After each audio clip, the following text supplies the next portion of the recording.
My favorite meal was the adobo chicken thighs. Oh, David, you got 3 servings. You're a big boy. People always seem to ask this question year after year. Why are Filipino people so popular, but the food isn't? Today, Andrew, we are analyzing an article by The Gothamist asking why isn't Filipino food more popular in America? It's been endorsed by Anthony Bourdain, Andrew Zimmerman, but it seems like it still hasn't turned a corner in terms of like cuisine popularity. Now, Andrew, why would 2 Chinese Americans be asking this question? All right. Yeah, because also it's actually part of our channel to explore culture. You know, that's what we always do. We grew up around a lot of Filipino friends. We had Filipino food growing up. I've probably eaten at maybe 30 different Filipino restaurants in our life. So I'm not a Filipino food expert. However, I am curious, and we do want to help give any sort of type of suggestions that we can to maybe help make Filipino food more popular or help spark some minds. I don't know. I actually think that there will be a major fast casual Filipino chain, anywhere from like 20 to 100 fast casual stores that opens up within the next 5 years. I have my recommendations. What do I know? I don't really know, but I just thought I'd give my recommendations. I just took a look at the article. Andrew, when I was in college, my favorite meal in the entire UW experience was the adobo chicken thighs at By George Cafe. Oh, David, you're coming back for the adobo. I see. I always got two You orders. got 3 servings. You're a big boy. That's pretty funny. I was also going to say that Jollibee's is one of my absolute favorite fast food chains in the world. And they're mostly cooking American food. They only have a few Filipino dishes on the menu, but still Filipino. And Max's Restaurant is one of my favorite, if not my favorite, mid-end fast food chain in the world. Dude, I mean, garlic rice is a better version of rice. Arroz con, not arroz con pollo. Was it? Arroz caldo. Arroz caldo is a better kanji. Okay, lumpia is a better egg roll. I mean, I think there are Filipino dishes that clearly shine above the rest. And not only that, they got their own dishes too, Andrew. Sinigang, halo, lechon. There's so many different things. And you know what the interesting thing about the Philippines is, Andrew? It's this mixture of like the original people, which kind of has some in commonality with Indonesia. There's a lot of influence from Spain. There's a lot of influence in the cuisine from China, as well as the Pacific Islands. And it's this crazy mix of those things. And different islands might even have like a different ratio distribution. So everybody's got their own recipes for cooking dishes. But I guess that's one of the complexities about Filipino food is there's not a standardized way to even cook like chicken adobo. All right, so real quick, I'm going to go through some of the reasons that people have listed on why Filipino food is not as popular as it could be. And some of these are pulled off the internet. Some of these are coming from Filipino chefs and restaurant owners themselves. So I didn't make these all up, all right? Number 1, Andrew, it doesn't fall into the decadent high-class vibe like French or Japanese, but it also doesn't seem like a everyday lunch fuel-up power food. Shout out to Mighty Bowls in New York City that is trying to make Filipino influence food a bowl and power food. But I mean, I think a lot of cuisines suffer from this. Like Mexican food really struggled to break those upper echelons. Even Chinese food in America, only the past 10 years, really started breaking into that $3 sign, $4 sign spot. Like people viewed it as like cheap, I just need to eat sustenance food, but it was tasty. Number 2, Andrew, it is not particularly spicy. For example, like Sichuan food, Thai food, Korean food, but it's not particularly fresh with the leaves like Viet or Thai food. I guess it's existing in a middle zone. Actually, I would mostly compare it in temperature and texture, Andrew, to some deeper cut Cantonese dishes. Yeah, I do think Filipinos could even create more like Filipino salads because I know like Viet and Thai food are essentially like half of those dishes are like eating salads.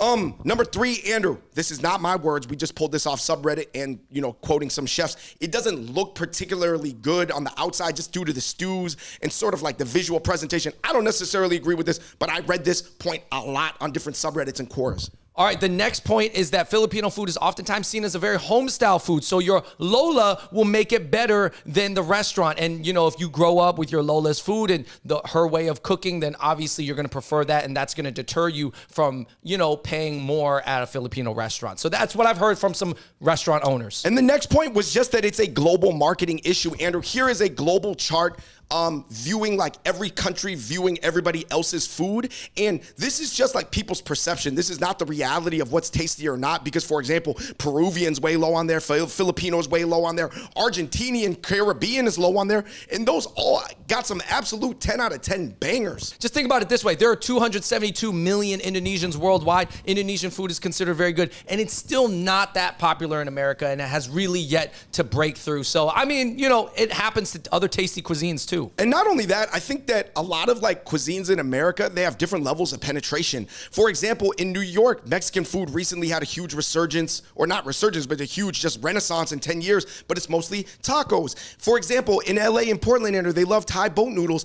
In New York, they love pad Thai, and there's so many Thai restaurants opening in New York City, but they're not on Thai boat noodles because of the use of the pig's blood. You know, I don't even think a lot of people in New York eat pork for a variety of reasons. Yeah, so let's move on to some suggestions. We did like a little quick brainstorm on like what might help Filipino food reach that next level. I mean, these are just things we're coming up with. Let us know if you like any of the ideas. Not saying that we are experts, but I'm just saying, guys, if you guys open up a fast casual chain serving adobo and lumpia, let me take a look at the investor deck after these recommendations. You can't go wrong with chicken and rice, man. You can't go wrong. Number one, Andrew, that leads us to our first point, recommendation, I guess, is focus on the universally loved dishes. I know chefs, they get attached to the creativity and the deep cut stuff that their great grandma made or their grandma made. But, you know, even Chinese food, we got to recognize, Andrew, for Cantonese food, even though it's so beloved, people just like wonton soup and they just like the shiuyok, you know, the roast meats over rice, which is actually very similar to lechon.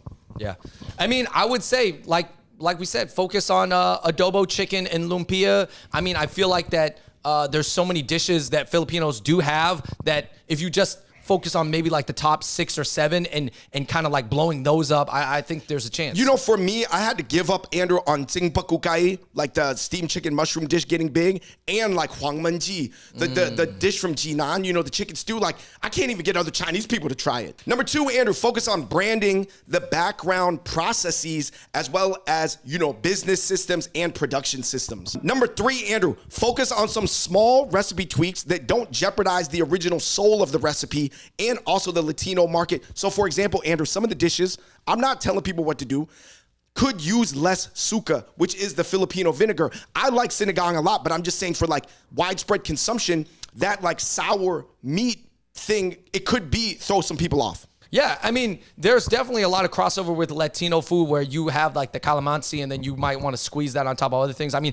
I think that there's just little tweaks and tricks to even make it appeal to even more of the Latino market, which is probably predisposed to a lot of the flavors in Filipino food because it is partially Spanish. They use Sazon, right? Yeah.